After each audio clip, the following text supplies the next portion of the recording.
With Halloween just around the corner, I thought I'd take a look at more sort of horror-themed books. And I don't think you get much more Halloween than The Witch, Book of Shadows. I picked up this actually on a whim. I looked at the front cover and I thought, do you know what? I do really like witch books. I recently covered The Sickest Witch, which is a Mork Borg inspired witch book. Actually, I'll link that review at the end of this video. So I thought, I need to find one for Shadowdark, and say we have now got The Witch, Book of Shadows, which is about a 140-page book just about witches. So it's got a new class, it's got 6 new ancestries, 160 plus spells, as well as ritual spells, a lot of monsters, a lot of magic items, and about 10, 15 Patrons, as well as all the rules you'd expect for familiars, and familiars that can actually do additional things. It's very good. It has got a few issues, but I'll talk about that throughout the video. But as I always do with these videos, I'll just show you where you can pick it up. So it is available on TTRPG, and for those of you that like print on demand, you can get it on print on demand. It's currently on sale. It's almost half price, and obviously, yeah, you can just pick up just the PDF if you want. As you can see behind me, I picked up the PDF and the hardcover. If you are going to pick this up, please do consider using my affiliate link. I say books like this. Well, actually, I used affiliate link money to actually go and buy this, then I can do a review to, you know, pick up new and exciting things. I say this book is just witches, and that is pretty much all it covers. So you've got 6 new ancestries, new backgrounds as well, basic, expert, and advanced talents.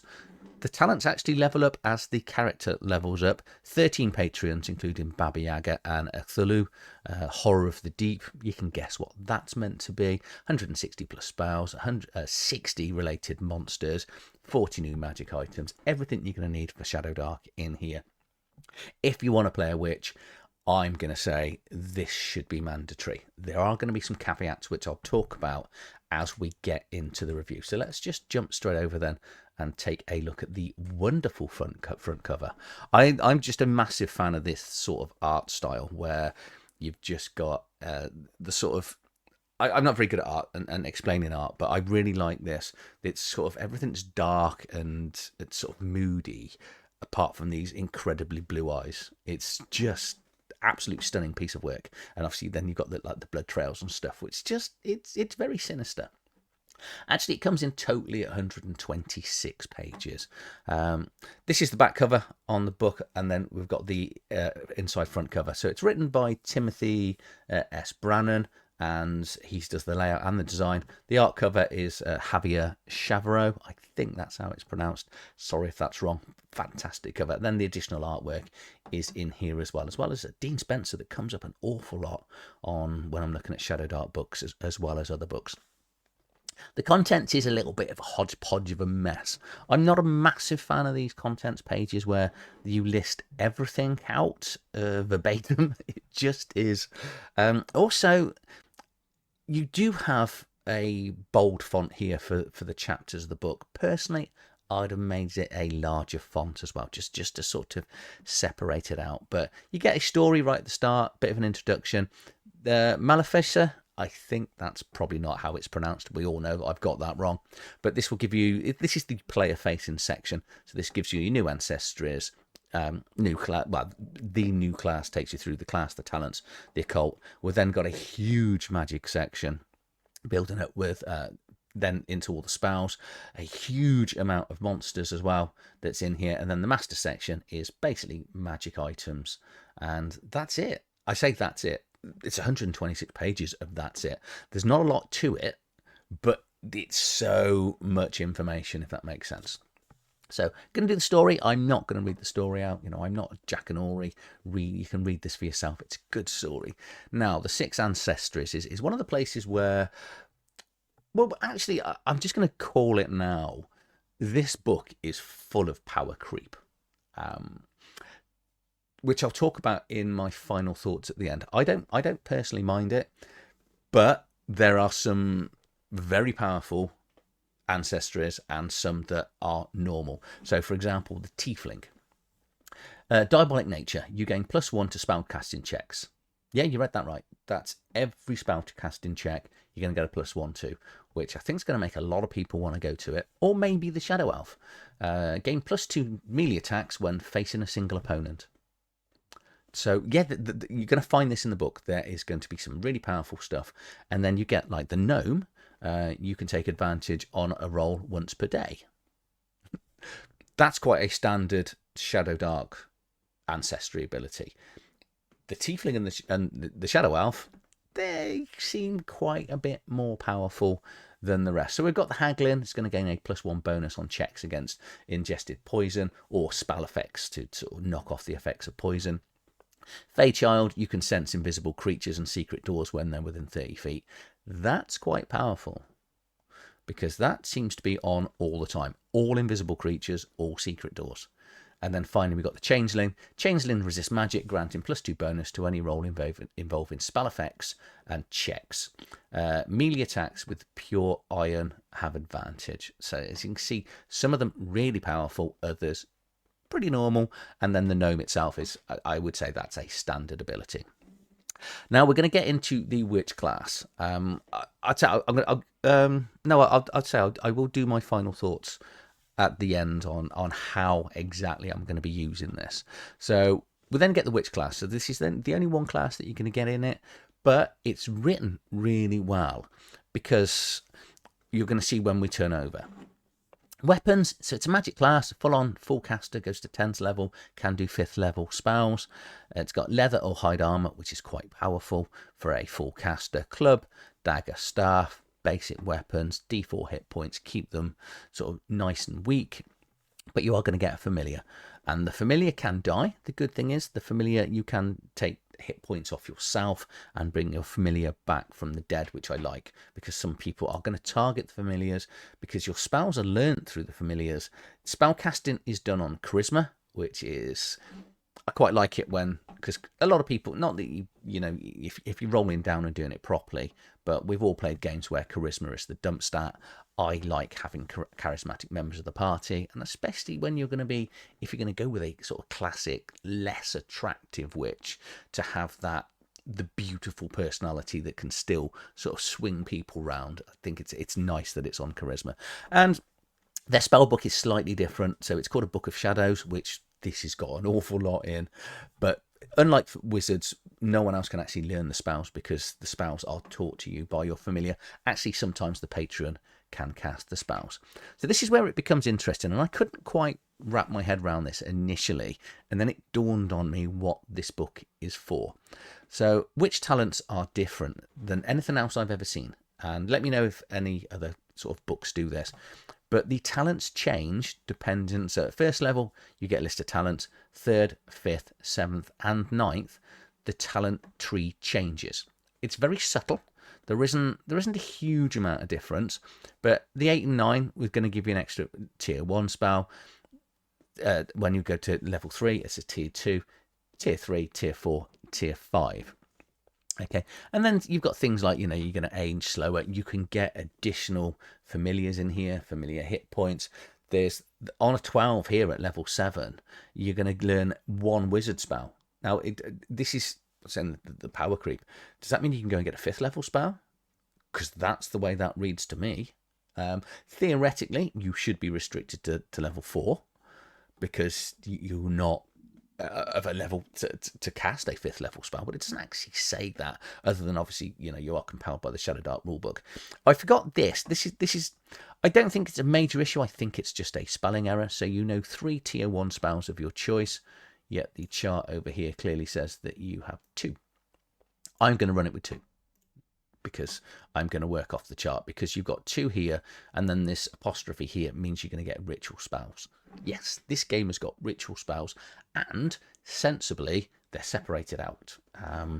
But this is, actually no, because I've just mentioned ritual spells, and this is why I think this exists, the Witch's Talents, because this book very much feels like it's designed to be run by a coven of witches. So everyone, or at least most of the players, like in the Sickest Witch, are going to be playing witches. And it means by having these tables that go up as they level up, they will be different because they're going to get different things as they go through.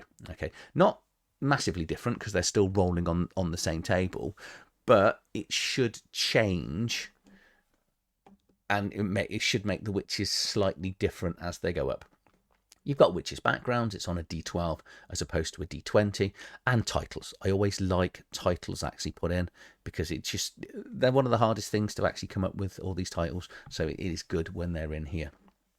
Patreons, so we've got 13 Patreons. It doesn't actually explain fully what they do. It's left quite vague, which I really like because then it's between you and the games master. But we've got some familiar names, like hopefully, if you're a fan of witches, you'll be very familiar with the expression or name. Baba Yaga, who's the grandmother of all witches, seeks to spread witchcraft around the world, even if it means destroying those that would do harm. And then I've said we've got the Xthluhu over here, Rhiannon the White Witch, and so there's a variety of different ones. And Lilith, where it's always good. So a figure of ancient myth and legend, the primordial demoness and the first witch wife. Technically, she is actually the first wife of Adam before Eve. I think it was in the original Jewish text. Again, let me know in the comments below, because that's kind of hidden now in most Bibles. You know, we're all taught about Adam and Eve, not Adam and Lilith. So, and I picked all that up from all my times of playing in the World of Darkness, Vampire the Masquerade. Actually, we killed Baba Yaga in that, who's a very ancient and powerful vampire. Each of the patrons and then have got their own specific boon table, which is going to give them, you know, things like additional wizard spells here.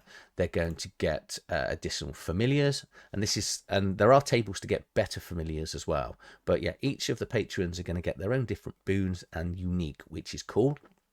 Familiars, we've got a D10 of familiars that the players can either roll or pick, but then we've got special familiars and extraordinary familiars. Extraordinary familiars will give additional spells.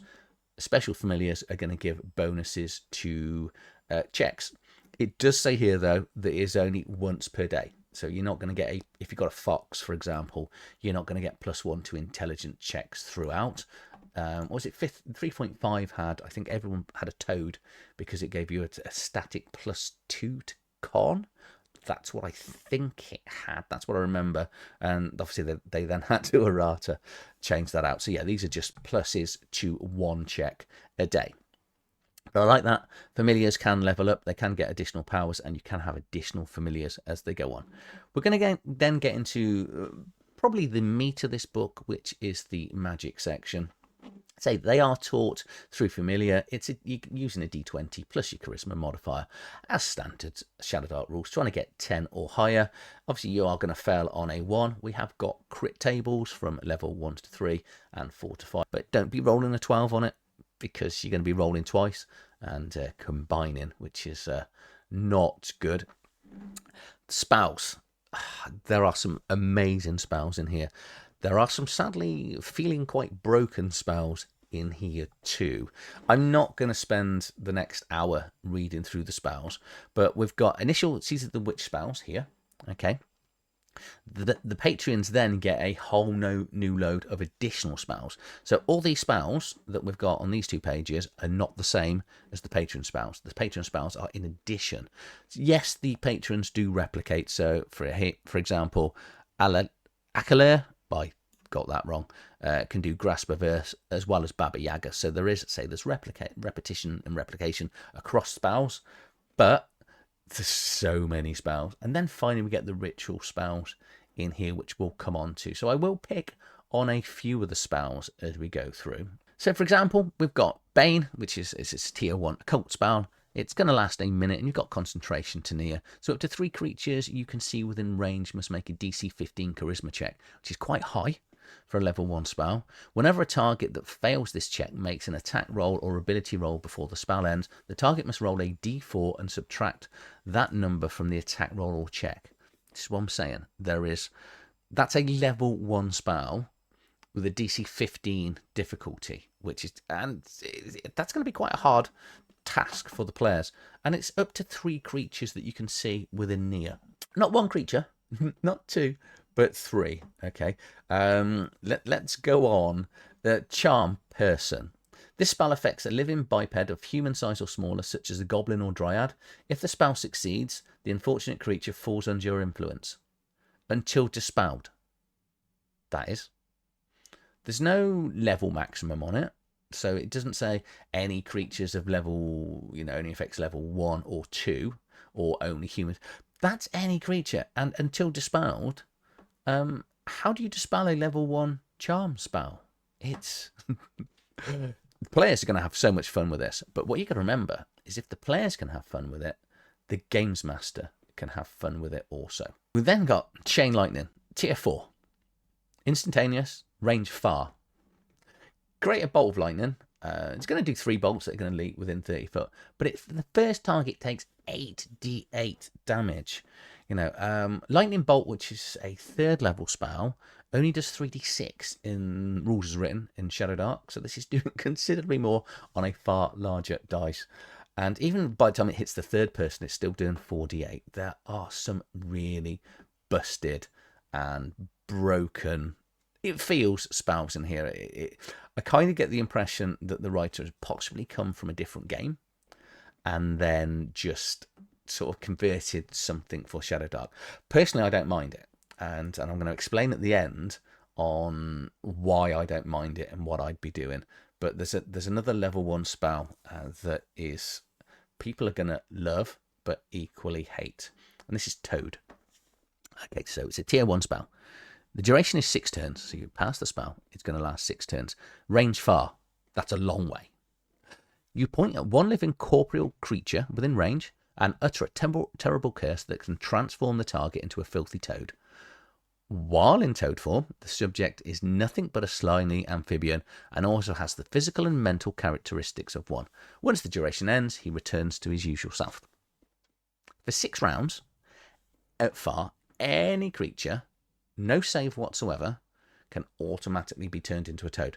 It's like playing a game of Talisman when you go onto that square and you just turn into a toad. 6 rounds, there's nothing you can do about it. No save, level 1 spell.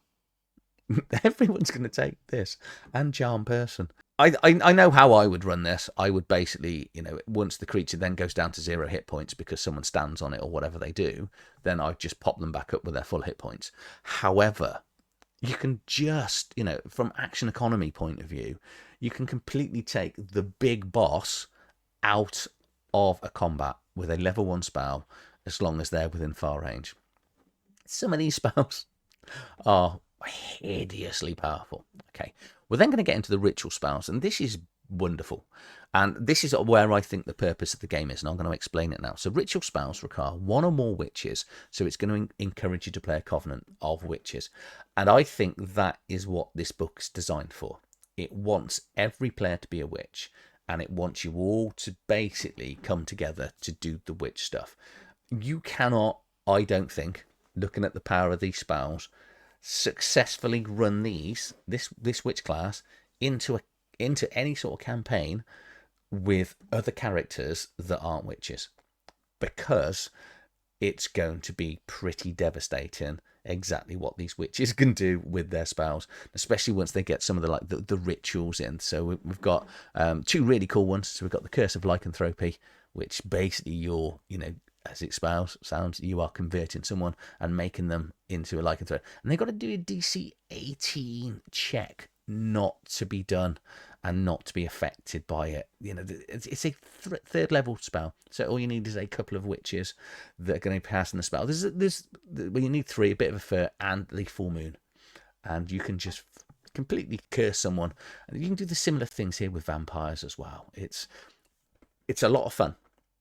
But so just be warned on, well, I'm just going to call it, do not let anybody play this in an adventure where they just want to play a witch alongside other people, because I don't think a lot of the players are going to have a great time, because the witch is just going to destroy. Well, I suppose if the players are min-maxers, then maybe they might like the fact that the witch is in here.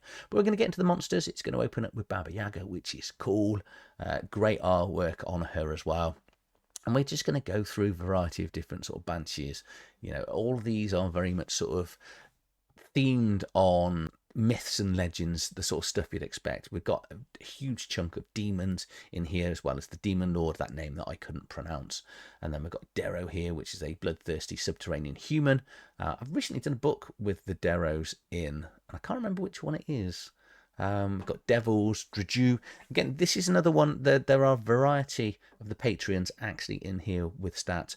Huge double page section here on hags and variety of different hags. We've got some initiates in here, Satyr as well. Strigoli, which that's very much sounds like something from The Witcher. I have in my head as I go through this. Another one of the patrons here, which is the Lord of Undeath. And then we've got some weird creatures, which you're going to need if you pull that curse off. And then this amazing piece of art here, which I'm assuming is this name here, which ends in Bruja.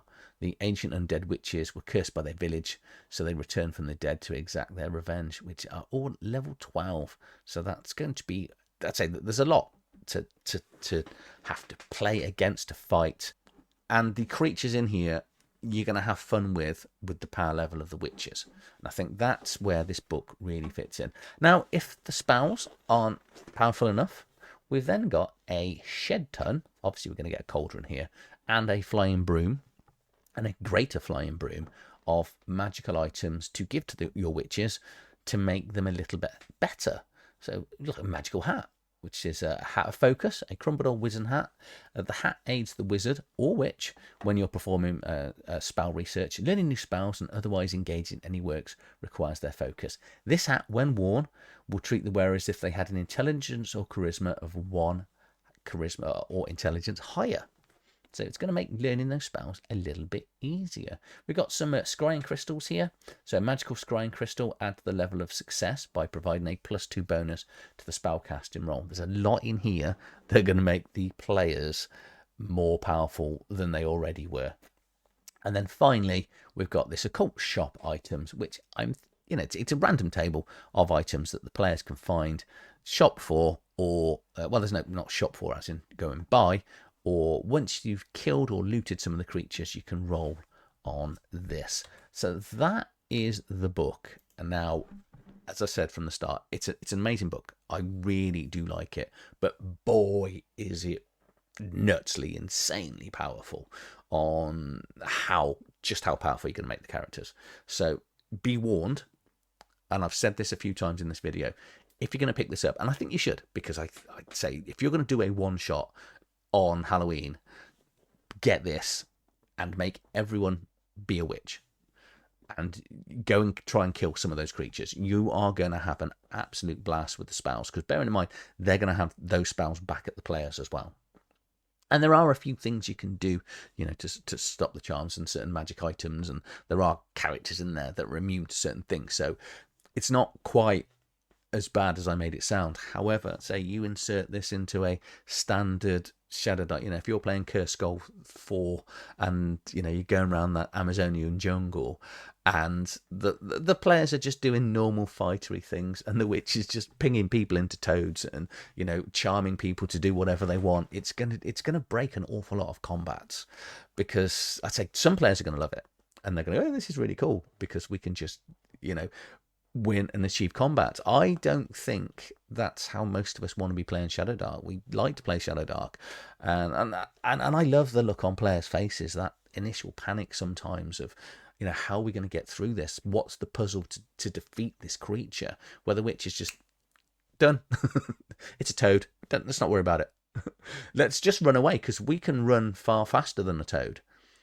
Just pick up the toad and throw it, attach it to an arrow and, fire it very far away. There's so many things you can do with that level 1 spell. You could put that toad, you could feed it to a giant snake in the Amazon. There's just, I don't know. It's a great spell, but I think it's going to need some work as a games master to rein the players in, or you're going to have to turn them into toads and then possibly have a chat with the player to go, do you know what, maybe we should stop using that. And then they'll go, it's all right, I'll just use Chain Lightning to do 8d8 damage. You have been warned. This good book, there's a lot of good stuff in here. I do think realistically, if you're going to run it, you're probably, as a games master, you're going to have to sit down and put some restrictions on a whole bunch of those spells. Or, as I said, do it as I think this is intended. Let every player be the witch. Do a couple of one-shots with it and go and have a laugh. Or even a massive campaign with it. But, yeah, just be warned. As I said, if you're going to pick this up, please do consider using my affiliate link. And to everyone that is using my affiliate link, thank you so much. It does allow me to put the money back into the channel to pick up great things like this, so then I can do more videos to bring more stuff to talk to you about. If you've enjoyed this, please like, share, subscribe to the channel, and I'll see you on the next one. Thank you for watching.